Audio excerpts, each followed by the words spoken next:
বন্ধুরা, আশা করি তোমরা সবাই খুব ভালো আছো আর ভালো আছে তোমাদের বাড়িতে পোষা শখের পাখিরা। তো আজকে আমি এই ভিডিওতে তোমাদের ফিন্স পাখি সম্পর্কে A to Z যাবতীয় বিস্তারিত তথ্য আলোচনা করব। তার জন্য কিন্তু তোমাদের পুরো ভিডিওটি শেষ অবধি দেখতে হবে, কোনো জায়গা স্কিপ করে গেলে কিন্তু চলবে না। তোমরা যারা নতুন ব্রিডার আছো বা যারা কিনা পুরনো আছো সবার জন্যই কিন্তু ভিডিওটি খুবই ইম্পর্টেন্ট। তো তার জন্য কিন্তু পুরো ভিডিওটি দেখার অনুরোধ রইল। চলো তাহলে ভিডিওটি শুরু করা যাক।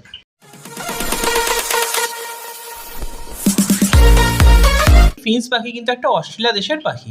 এদের গড় আয়ু কিন্তু মোটামুটি 10 থেকে 12 বছর, কখনো কখনো আবার এদেরকে 15 বছর পর্যন্ত কিন্তু বাঁচতে দেখা যায়। তো খুবই ছোট একটা পাখি। এদের কিন্তু সাইজ হচ্ছে 4 ইঞ্চির মতো, আর ওয়েটটাও কিন্তু এদের অনেকটাই হালকা।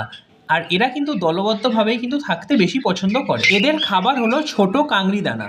তো সব থেকে ছোট সাইজের যে দানাটা হয় এরাই কিন্তু সেটা খায়।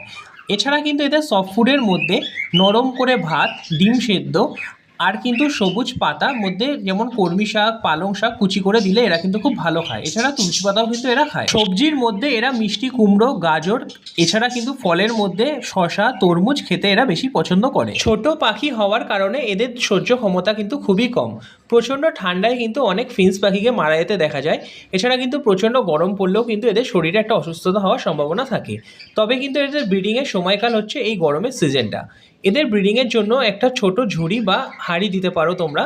এদের কিন্তু ব্রিডিংয়ের নেস্টিং ম্যাটেরিয়ালস যেটা লাগে সেটা হচ্ছে ছোট দুব বা ঘাস, এছাড়া কিন্তু নারকেলের ছোবা, খড়, বিচালি ইত্যাদি জিনিসগুলো খাঁচার সামনে রেখে দিলেই কিন্তু এরা নিজেরাই নিজেদের বাসা খুব সুন্দরভাবে তৈরি করে। এরা কিন্তু কমপক্ষে মোটামুটি 4টে থেকে 6টা পর্যন্ত ডিম দিয়ে থাকে। আর ডিম থেকে বাচ্চা ফুটতে এদের সময় লাগে 12 থেকে 14 দিন। এরা যেহেতু পরপর ডিম দিয়ে থাকে, তো 12 থেকে 14 দিনের মাথায় কিন্তু এক এক করে বাচ্চা পরপর ফুটতে দেখা যায়। তবে কিন্তু ফিন্স পাখিদের একটা বড় সমস্যা হচ্ছে কখনো কিন্তু ঝুড়ি থেকে নামার সময় বাচ্চার পায়ে লেগে কিন্তু বাচ্চাগুলো পড়ে যেতে দেখা যায়। তো অনেকে ভেবে থাকে হয়তো ফিন্স পাখিরা নিজেদের বাচ্চা নিজেরা ফেলে দেয়, কিন্তু এই জিনিসটা একদমই ভুল। অসাবধানতার কারণেই কিন্তু বাচ্চাগুলোকে পড়ে যেতে দেখা যায় বাবা মার পায়ে লেগে।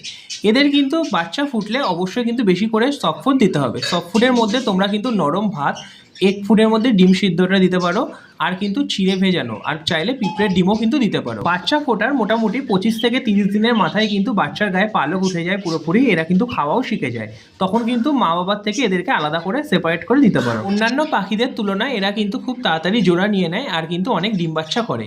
বলতে গেলে প্রায় সারা বছরই এদেরকে দিয়ে ডিম বাচ্চা করানো যায়, তবে গরমকালের সিজনটাই কিন্তু এরা একটু বেশি ভালো ব্রিডিং করে থাকে। ডিম দিলে এদের খাঁচার মধ্যে কিন্তু সবসময় ক্যাটেল ফিশবোন বা সমুদ্রের ফেনাটা দিয়ে দিতে হবে। এছাড়া কিন্তু গ্রিট রাখতে হবে। আর কিন্তু চাইলে তোমরা ডিমের খোসাও এদেরকে দিতে পারো। তো ডিমের খোসা দিলে কিন্তু এদের শরীরে যে ক্যালসিয়ামের চাহিদা সেটা কিন্তু পূরণ হয়ে যায়। আর এদের মেল ফিমেল চেনাটা কিন্তু একদমই সহজ। মেল পাখির ঠোঁটের রং কিন্তু ডিপ লাল থাকবে, আর ফিমেল পাখির ঠোঁটের রংটা কিন্তু অরেঞ্জ থাকবে হালকা। এছাড়া কিন্তু ছেলে পাখির গালের পাশে একটা চাপ থাকবে, যেটা কিন্তু মেয়ে পাখির একদমই থাকবে না। তো বন্ধুরা, এই ছিল ভিডিও। আশা করি ভিডিওটি তোমাদের উপকারে এসছে।